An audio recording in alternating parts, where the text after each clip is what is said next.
നമ്മൾ സാധാരണ നടന്ന ട്രിപ്പുകൾക്ക് നിന്ന് വ്യത്യസ്തമായി ഇത്തവണത്തെ ട്രിപ്പിനൊരു പ്രത്യേകതയുണ്ട്. അതായത് നമ്മൾ ഇത്തവണ പോകുന്നത് ബൈക്കിലാണ്. അതും 3 ബൈക്കിൽ സ്വന്തമായി കാട് കയറുക. അതാണ് ഇത്തവണത്തെ പ്ലാൻ. എന്ത് വരുമെന്ന് നമുക്കിരുന്ന് കാണാം.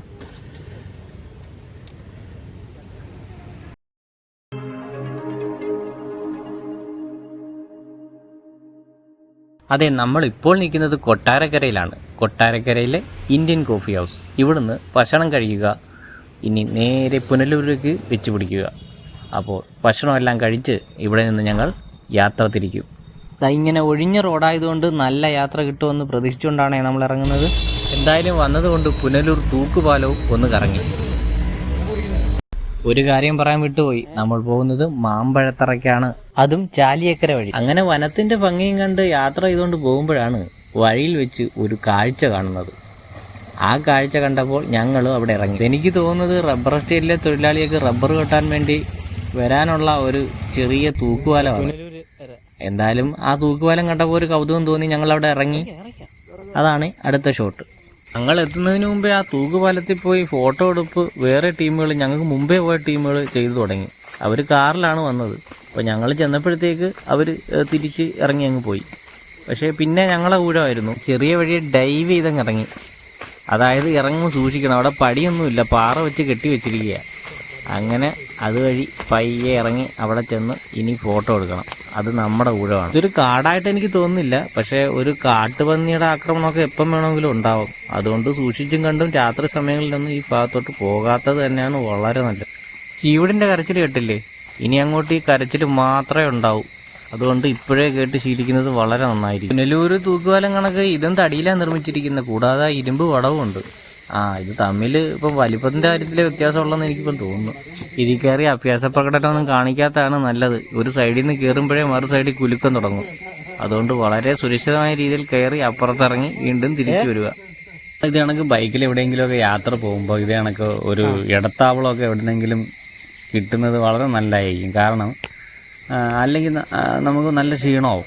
ഇതാകുമ്പോൾ ക്ഷീണമൊന്നുമില്ല, ഇടയ്ക്കിടയ്ക്ക് എവിടെയെങ്കിലുമൊക്കെ കയറി പോവുക. ഇതൊരു ടൂറിസ്റ്റ് സ്പോട്ടൊന്നും അല്ല, എങ്കിലും നമ്മളൊന്ന് കയറി എന്നേ ഉള്ളൂ. പിന്നെ കുറേ ഫോട്ടോ എടുക്കാനുള്ള അവസരങ്ങളൊക്കെ ഉണ്ടാവും.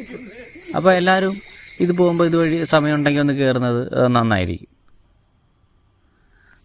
AVT കമ്പനിയുടെ തോട്ടത്തിൽ വർക്ക് ചെയ്യുന്ന തൊഴിലാളിയുടെ മക്കൾക്ക് പഠിക്കാൻ വേണ്ടി ചെയ്തിരിക്കുന്ന AVTയുടെ സ്കൂളാണ് ഈ കാണുന്നത്. ഇത് മാമ്പഴത്തറക്കുള്ള വഴിയിൽ കാണുന്ന പൈനാപ്പിൾ തോട്ടങ്ങളാണ്. ആനയുള്ളിടത്ത് പൈനാപ്പിൾ ഉണ്ട്, പൈനാപ്പിൾ ഉള്ളിടത്ത് ആനയുണ്ട്. അതാണ് എൻ്റെ ഒരു കൂട്ടൻ. വീണ്ടും കുറേ ടെസ്റ്റ് എടുത്തതിന് ശേഷം അടുത്ത യാത്ര തുടങ്ങിയാണ്. കാട്ടിലെ തടിയെല്ലാം വൃത്തിയായി കട്ട് ചെയ്ത് അവിടെ ഇട്ടിട്ടുണ്ട്. കൂടാതെ ഒരു ഏറുമാടമുണ്ട്. അവിടെ നിന്നാണ് ഇതിന് ആരെങ്കിലും കട്ടുകൊണ്ട് പോകാതിരിക്കാനൊക്കെ ആൾക്കാർ ഇരിക്കുന്നത് ഈ ഏർമാടത്തിലാണെന്ന് തോന്നുന്നു. അങ്ങനെ ആ കാഴ്ചയും കണ്ട് കുറേ നേരം ഇരുന്നു. നല്ലൊരു വ്യൂ ആണ് ഇവിടെ ഉള്ളത്. ഇപ്പോൾ രാവിലേക്കാണെങ്കിൽ ഇവിടെ നല്ല കോടമഞ്ഞുണ്ട്. നല്ല തിക്ക് ഫോറസ്റ്റിലൂടെ ഞങ്ങൾ യാത്ര തുടരുകയാണ്. ഇവിടെ ബോർഡ് വെച്ചിട്ടുണ്ട്, ഇവിടെ വാഹനത്തിൽ നിന്ന് പുറത്തിറങ്ങരുതെന്ന്. അങ്ങനെയുള്ള സ്ഥലത്ത് യാതൊരു കാരണവശാലും വണ്ടിയിൽ നിന്ന് പുറത്തിറങ്ങാനേ പാടില്ല. കാരണം നമ്മളെ കണ്ട ഉടനെ കാട്ടിനകത്ത് ഒളിച്ചിരിക്കുന്ന വന്യമൃഗങ്ങളോ അന്ന് നമ്മളെ പിടിക്കാൻ സാധ്യതയുണ്ട്.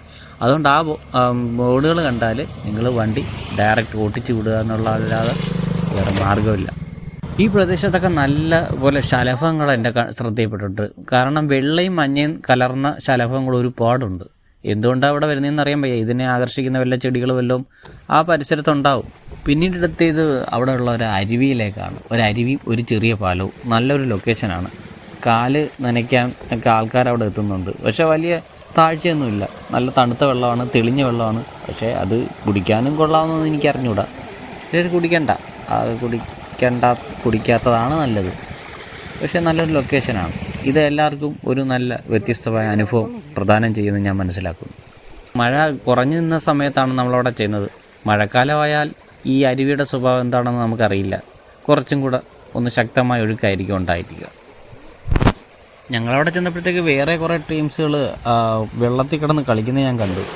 അതായത് വലിയ താഴ്ചയൊന്നും ഇല്ലാത്ത വെള്ളമായതുകൊണ്ട് എല്ലാവർക്കും ഇറങ്ങാൻ തോന്നും. അങ്ങനെ ഞങ്ങളും അവിടെ ചെന്നു. ഞങ്ങൾ വലുതായിട്ട് ഇറങ്ങാനൊന്നും പോയില്ല. ഏകദേശം ഞങ്ങളൊരു അരമണിക്കൂർ അവിടെ സ്പെൻഡ് ചെയ്തിട്ടുണ്ടാവും. പക്ഷേ നല്ല ഭംഗിയുള്ള സമയങ്ങളായിരുന്നു അത്. അതിനുശേഷം ഞങ്ങൾ അവിടെ നിന്ന് വിട പറയുകയാണ്. ഇനി അടുത്ത സ്ഥലത്തോട്ട് പോകുന്നു. അതായത് മാമ്പഴത്തറ വ്യൂ പോയിന്റിലോട്ടാണ് പോകുന്നത്. വീണ്ടും കുറേ പൈനാപ്പിൾ കൃഷി. ഇതാണ് നമ്മൾ കാത്തിരുന്ന മാമ്പഴത്തറ വ്യൂ പോയിന്റ്.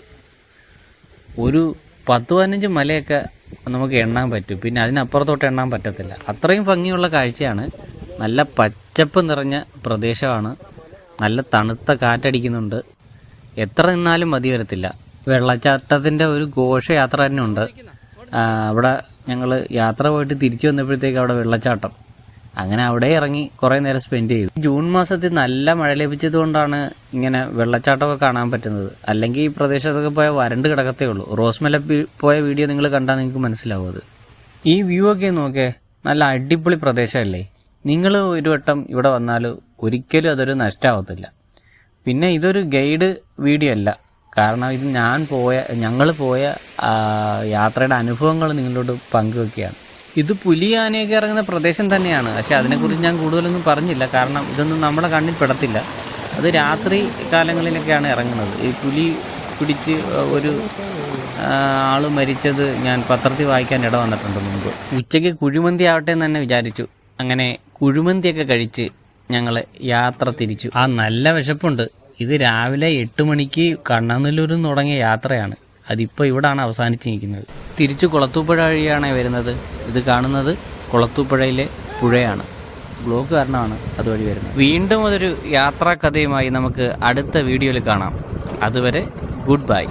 എല്ലാവരും ആദ്യമായിട്ട് കാണുന്നവരാണെങ്കിൽ ഒന്ന് സബ്സ്ക്രൈബ് ചെയ്തേക്കുക.